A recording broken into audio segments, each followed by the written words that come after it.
Ginulat nga ang mundo ng boxing nitong ating fighting senador, the only 8 Division World Champion, Manny Pacquiao. Sumabog nga ang balitang ito, mga kauyod boxing fanatics, kakapasok lamang po. Nagusto di umano nitong ating pambansang kamao at fighting senador, Manny Pacquiao, na sumali dito sa Paris Olympics.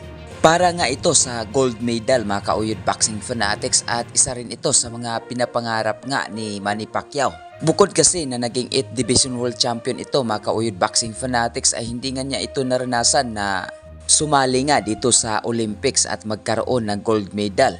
So kung ating maalala, mga kauyod boxing fanatics, ang huling laban nga nitong ating pambansang kamao dito sa professional boxing ay itong si Yordenis Ugas, na talagang nahihirapan dito si Manny Pacquiao sa laban na ito. So ano ang opinion nyo dito, mga kauyod boxing fanatics, sa plano nga ni Manny Pacquiao na sumali dito sa Paris Olympics? So i-comment sa baba ng ating mabasa. At maibang dako tayo, mga kauyod boxing fanatics. Luis Pantera Neri natakot daw dito kay Cuadro Alas Casimero. Kung ating naalala, mga kauyod boxing fanatics, ay naibalita nga natin ito na talagang nag-angas itong si Luis Pantera Neri at hinamon itong ating pambato. At isa nga ito sa mga prospect na makalaban ng ating pambato, itong si Luis Pantera Neri. Bago nga magtapos ang taong 2023, isa nga ito sa mga plano ng TVP Promotion o itong si Masayuki Ito.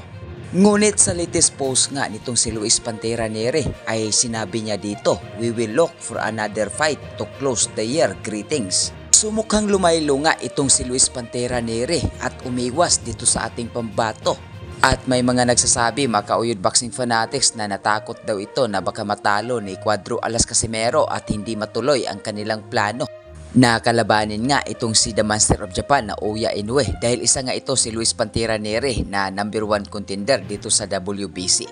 So ano ang masasabi nyo dito, mga kauyod boxing fanatics, sa post nga ni Luis Pantera Neri? At talaga bang natakot ito sa ating pambato? So i-comment na yan sa baba ng ating mapupusuan.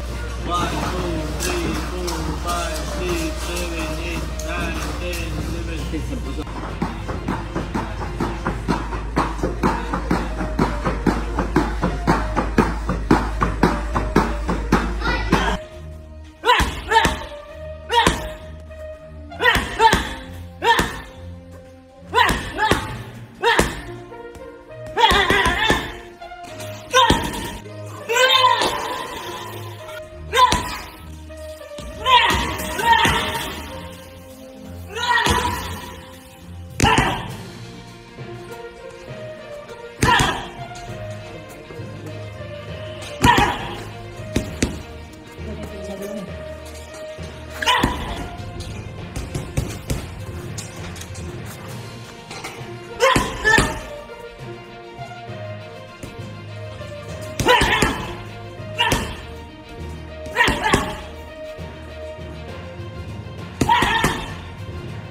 Yo! Cuadro Alas 3-time world champion, ang angas ng Pinas, Batang Ormoc, Jonrel Casimero. Guys, kung bago lang kayo sa YouTube channel na to, Uyod Boxing Fanatics, so ano pa hinintay nyo? Mag-subscribe na! Let's go!